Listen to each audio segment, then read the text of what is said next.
अभी शाम के 4 ही बजे थे, लेकिन आसमान में घिराए गहरे काले बादलों ने कुछ अंधेरा सा कर दिया था। तेज बारिश के साथ जोरों की आंधी भी चल रही थी। सामने के पार्क में पेड़ झूमते लहराते अपनी प्रसन्नता का इजहार कर रहे थे। रमाकांत का मन हुआ कि कमरे के सामने की बालकनी में कुर्सी लगाकर मौसम का आनंद उठाएं, लेकिन फिर उन्हें लगा कि रोहिणी का कमज़ोर शरीर तेज हवा सहन नहीं कर पाएगा। उन्होंने रोहिणी की ओर देखा। वह पलंग पर आंखें मूंदे लेटी हुई थी। रमाकांत ने पूछा, अदरक वाली चाय बनाऊं, पियोगी? अदरक वाली चाय रोहिणी को बहुत पसंद थी। उसने धीरे से आंखें खोलीं और मुस्कुराई। मोहन से कहिए, वह बना देगा। उखड़ती सांसों से वह बड़ी मुश्किल से इतना कह पाई। अरे मोहन से क्यों कहूँ? वह क्या मुझसे ज़्यादा अच्छी चाय बनाएगा? तुम्हारे लिए तो चाय मैं ही बनाऊंगा, कहकर रमाकांत किचन में चले गए। जब वह वापस आए तो ट्रे में 2 कप चाय के साथ कुछ बिस्किट भी रख लाए। उन्होंने सहारा देकर रोहिणी को उठाया और हाथ में चाय का कप पकड़ाकर बिस्किट आगे कर दिए। नहीं जी, कुछ नहीं खाना, कहकर रोहिणी ने बिस्किट की प्लेट सरका दी। बिस्किट चाय में डुबोकर उनकी बात पूरी होने से पहले ही रोहिणी ने सिर हिलाकर मना कर दिया। रोहिणी की हालत देखकर रमाकांत का दिल भर आया। उसका खाना पीना लगभग न के बराबर ही हो गया था। आंखों के नीचे गहरे गड्ढे पड़ गए थे। वजन एकदम घट गया था। वह इतनी कमज़ोर हो गई थी कि देखा नहीं जाता था। स्वयं को अत्यंत विवश महसूस कर रहे थे रमाकांत। कैसी विडंबना थी कि डॉक्टर होकर उन्होंने कितने ही मरीजों को स्वस्थ किया था, किंतु खुद अपनी पत्नी के लिए कुछ नहीं कर सके। बस धीरे धीरे रोहिणी को मौत की ओर अग्रसर होते देख रहे थे। उनके जेहन में वह दिन उतर आया जब वह रोहिणी को ब्याह कर घर ले आए थे। अम्मा अपनी सारी जिम्मेदारियां उसे सौंपकर निश्चिंत हो गई थीं। कोमल सी दिखने वाली रोहिणी ने भी खुले दिल से अपनी हर जिम्मेदारी को स्वीकारा और किसी को शिकायत का मौका नहीं दिया। उसके सौम्य और सरल स्वभाव ने परिवार के हर सदस्य को उसका कायल बना दिया था। रमाकांत उन दिनों मेडिकल कॉलेज में लेक्चरर के पद पर थे। साथ ही घर के अहाते में एक छोटा सा क्लिनिक भी खोल रखा था। स्वयं को एक स्थापित और नामी डॉक्टर के रूप में देखने की उनकी बड़ी तमन्ना थी। घर का मोर्चा रोहिणी पर डालकर वह सुबह से रात तक अपने काम में व्यस्त रहते। नई नवेली पत्नी के साथ प्यार के मीठे क्षण गुजारने की फुर्सत उन्हें न थी, या फिर शायद ज़रूरत ही न समझी। उन्हें लगता कि रोहिणी को तमाम सुख सुविधा मुहैया कराकर वह पति होने का अपना फर्ज बखूबी निभा रहे हैं, लेकिन उसकी भावनात्मक आवश्यकताओं की पूर्ति से उन्हें कोई मतलब नहीं था। रोहिणी का मन तो करता कि रमाकांत उसके साथ कुछ देर बैठें, बातें करें, लेकिन वह कभी उनसे यह बात कह नहीं पाई। जब कहा भी तब वे समझ नहीं पाए, और जब समझे तब तक बहुत देर हो चुकी थी। वक्त के साथ साथ रमाकांत की महत्वाकांक्षा भी बढ़ी। अपनी पुश्तैनी जायदाद बेचकर और सारी जमा पूंजी लगाकर उन्होंने एक सर्व सुविधा युक्त नर्सिंग होम खोल लिया। रोहिणी ने तब अपने सारे गहने उनके आगे रख दिए थे। हर कदम पर वह उनका मौन संबल बनी रही, उनके जीवन में एक घने वृक्ष सी शीतल छाया देती रही। रमाकांत की मेहनत रंग लाई और सफलता उनके कदम चूमने लगी। कुछ ही समय में उनके नर्सिंग होम का बड़ा नाम हो गया। वहाँ उनकी मसरूफियत इतनी बढ़ गई कि उन्होंने नौकरी छोड़ दी और सिर्फ नर्सिंग होम पर ही ध्यान देने लगे। इस बीच रोहिणी ने भी रवि और सुनैना को जन्म दिया और वह उनकी परवरिश में ही अपनी खुशी तलाशने लगी। जीवन एक बंधे बनाए ढर्रे पर चल रहा था। रमाकांत के लिए उनका काम था और रोहिणी के लिए बच्चे और सामाजिकता का निर्वाह। अम्मा बाबूजी के देहांत और ननद के विवाह के बाद रोहिणी और भी अकेलापन महसूस करने लगी। बच्चे भी बड़े हो रहे थे और अपनी पढ़ाई में व्यस्त थे। रमाकांत के लिए पत्नी का अस्तित्व बस इतना भर था कि वह समय समय पर उसे कपड़े गहने भेंट कर देते थे। उसका मन किस बात के लिए लालायित था, यह जानने की उन्होंने कभी कोशिश ही नहीं की। जिंदगी ने रमाकांत को एक मौका दिया था।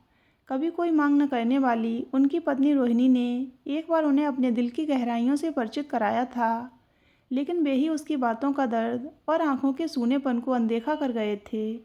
उस दिन रोहिणी का जन्मदिन था। उन्होंने उसे कुछ प्यार दिखाते हुए पूछा था, तो बताओ मैं तुम्हारे लिए क्या तोहफा लाया हूँ।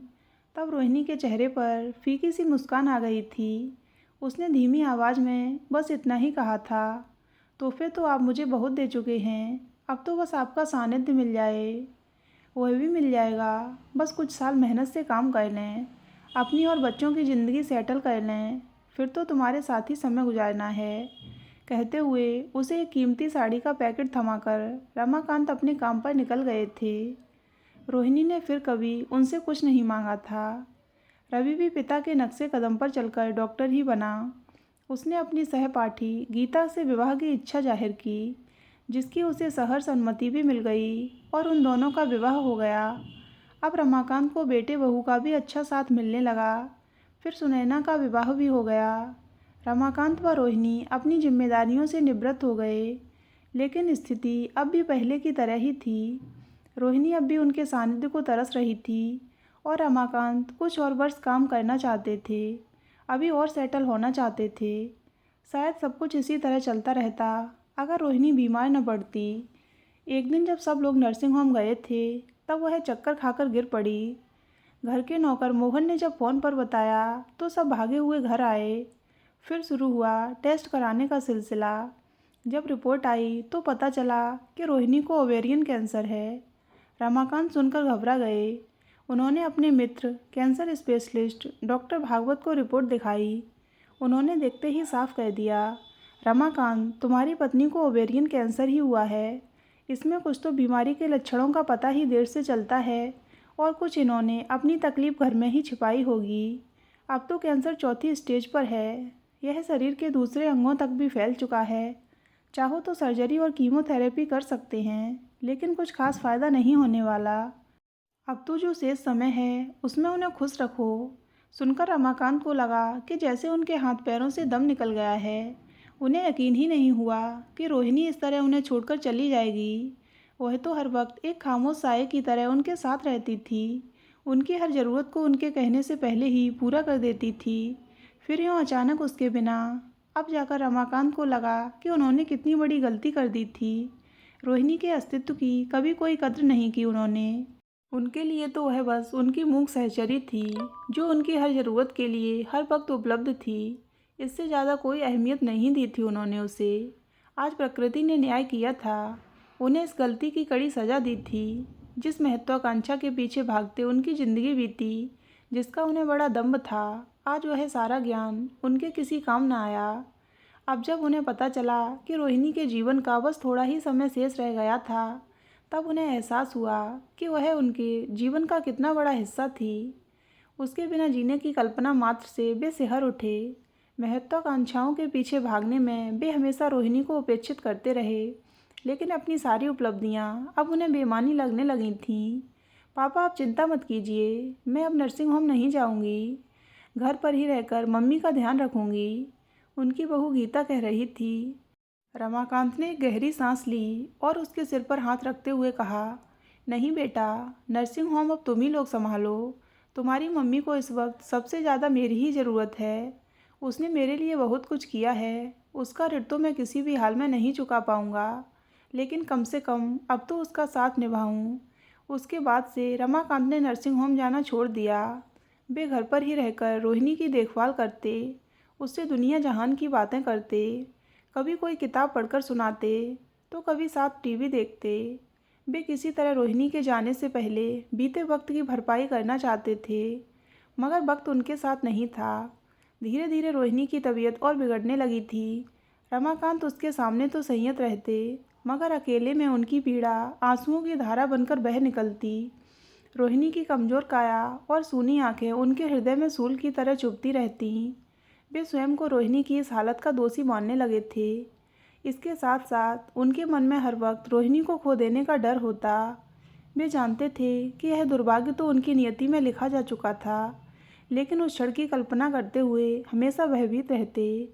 अंधेरा हो गया जी। रोहिणी की आवाज़ से रमाकांत की तंद्रा टूटी।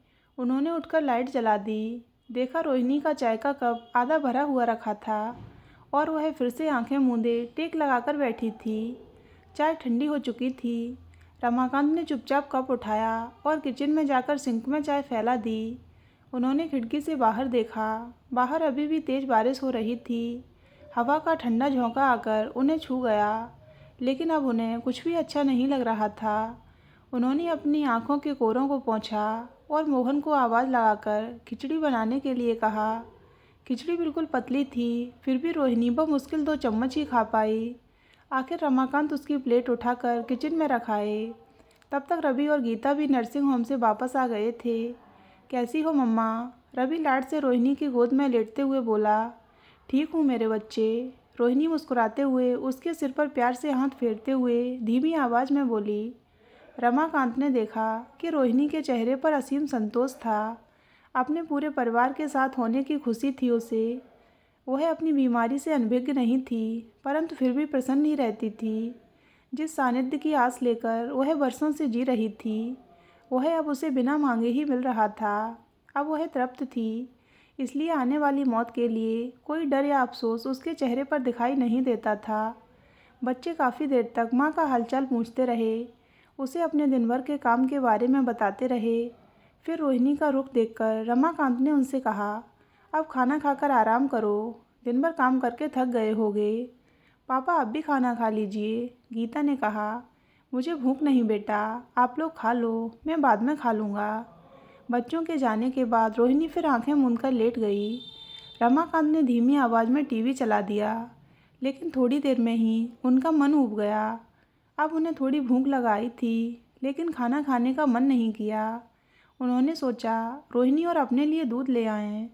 किचन में जाकर उन्होंने 2 गिलास दूध गर्म किया। तब तक रवि और गीता खाना खाकर अपने कमरे में सो चुके थे। रोहिणी दूध लाया हूँ। कमरे में आकर रमाकांत ने धीरे से आवाज़ लगाई, लेकिन रोहिणी ने कोई जवाब नहीं दिया। उन्हें लगा कि वह सो रही है। उन्होंने उसके गिलास को ढककर रख दिया और खुद पलंग के दूसरी ओर बैठकर दूध पीने लगे।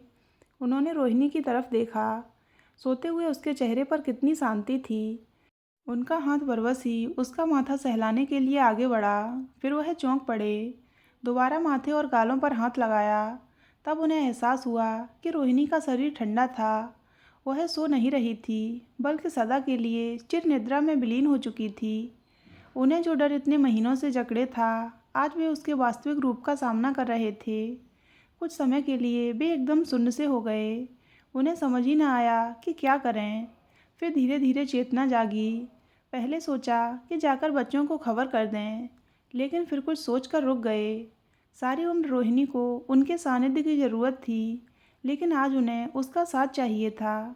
वे उसकी उपस्थिति को अपने पास महसूस करना चाहते थे, इस एहसास को अपने अंदर समेट लेना चाहते थे, क्योंकि बाकी की एकाकी ज़िंदगी उन्हें अपने इसी एहसास के साथ गुजारनी थी। उनके पास केवल एक रात थी। अपने और अपनी पत्नी के सानिध्य के इन आखिरी पलों में वे किसी और की उपस्थिति नहीं चाहते थे। उन्होंने लाइट बुझा दी और रोहिणी को धीरे से अपने हृदय से लगा लिया। तो दोस्तों, अगर आपको ये कहानी अच्छी लगी हो तो वीडियो को लाइक करें और ऐसी ही अन्य कहानियाँ सुनने के लिए हमारे चैनल को सब्सक्राइब अवश्य करें।